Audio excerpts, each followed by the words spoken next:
నా ప్రియ జ్యోతిర్మయుడగు దేవుని సమాజమా, దేవుని సంగమా, దేవుని పిల్లలారా, ఈరోజు దేవుని యొక్క దివ్య గ్రంథమైన బైబిల్ గ్రంథముల నుండి 25వ అధ్యాయము 20 వచనంలోని సారాన్ని మనం పరిశీలన చేద్దాం. దేవుడు మనల్ని ఇంతవరకు సజీవ లెక్కలో ఉంచి కాపాడినందుకు ఈ యొక్క వాక్యాన్ని మనం పరిశీలన చేద్దాం.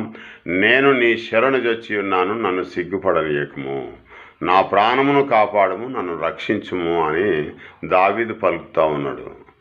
దావీదు పలికే మాటలు ఏంటంటే, దేవుణ్ణే ఆశ్రయిస్తూ ఉన్నాడు, దేవుణ్ణే నమ్ముకుంటా ఉన్నాడు. ఆపదల నుంచి రక్షించేవాడవు నీవే, శత్రువుల నుంచి కాపాడువాడవు నీవే అని దావీదు అంత గొప్ప దావీదు, దేవుని యొక్క హృదయానుసారుడైన దావీదు గారు దేవుని మీదనే భారం పెట్టుకున్నాడు. కాబట్టి మనం కూడా నిత్యము మన అవసరాలలో, మన కష్టాలలో, మన బాధలలో, మన హింసలలో, మన ఉపద్రవాలలో మనం కూడా దావీదులాగా దేవునే నమ్ముకుందాం. దేవుని